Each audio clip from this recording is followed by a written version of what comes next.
Hello, my name is Shawn Ruest. I'm from Bristol, Connecticut. The reason why I'm here tonight is because we have the same problem in Bristol that we have here in Newington.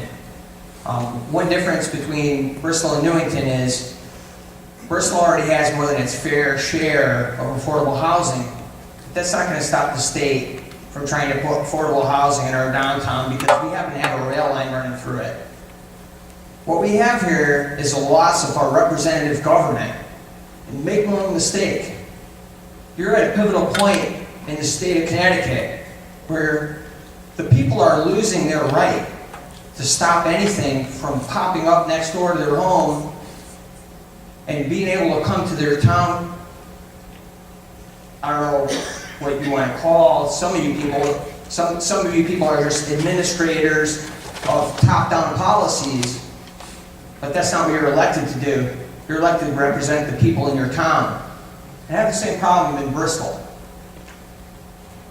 There's a few reasons why we're having this problem. Part of it is the Smart Growth Bill 09230. This is how long this has been coming along. And we also have something called Responsible Growth 07239.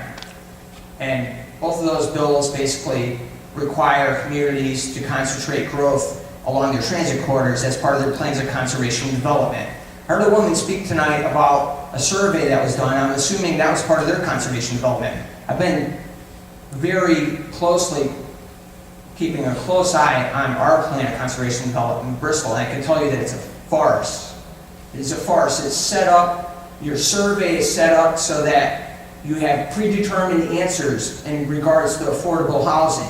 Plan of conservation development on the municipal level is supposed to represent what the people of your community want. But that's not what it is. You have to comply to the state's standards for smart growth in order to do it. And that's something new. All right, we have newly formed councils of governments now. The state's been split into 8 different planning districts. It's basically regional government all over again. I don't know if you remember, but we used to have regional government in the state of Connecticut, but it was disbanded for being too corrupt. Apparently, we're going to go through the same thing again. Now, we also have appointees in the state legislature that have certain goals. I'm going to refer to DECD Commissioner Catherine Harris's testimony against HB 6851. She says, the Transit Corridor Development Authorities focus on working with municipalities, regional organizations, and state agencies such as DECD to concentrate housing, parking, and cultural commercial development near transit stops. Of course, we all know in this room that housing is the #1 priority of that. But this is hiding behind a green mask of economic development, and it's a falsehood. We also have the Department of Housing Director Lundgren, who stated, Connecticut's approach to affordable housing is to prioritize housing that connects residents with opportunities. If you watch the Transportation Forum from December 3rd on the CTN network, you'll find exactly what the advocates of these policies are endorsing. They're endorsing an absolute restructure of our economic system around transit. This is the keynote speaker that I'm speaking to you about. The man came from Washington, D.C. to set the conversation about transit-oriented development in the state. We also have an interagency council on affordable housing, which is the lead agency in the state of Connecticut for all housing initiatives per Public Act 12-1, which states they identify their priority as housing for the state's elderly, homeless, very low income, and workforce populations, as well as affordable housing near transit in downtowns and outside of poverty areas. Make no mistake, go to the website for Reconnecting America and you'll find the advocates of these policies say by the year 2030, 50% of transit-oriented housing will be low income. Do you think this is not going to have a dramatic effect? You're the host town for Hartford's redevelopment. This isn't your redevelopment. If you go on YouTube and you look at new urbanism strategies for inner cities, you'll find the way that urban cities are being remodeled now, they're declaring blight, they're knocking down all kinds of housing, and what do they build? The same thing they build in every town in Connecticut. A ball field, a brewery, and a bunch of housing near the transit. And you're going to tell me this is a local plan and it's bottom up? It's ludicrous. Chris, do you have people you have to look to your consciences?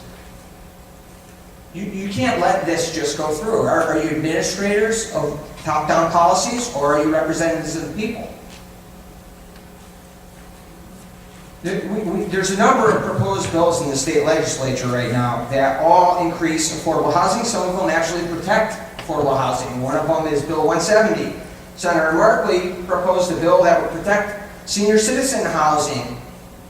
You gotta wonder why he did that. Well, if you're well informed, you don't wonder. Bill number 5581 makes a change to affordable housing mandates. They want to increase the amount of it. 5577 will change the affordable housing appeals procedures. Then you have Bills 172, which is brought by Tony Boucher.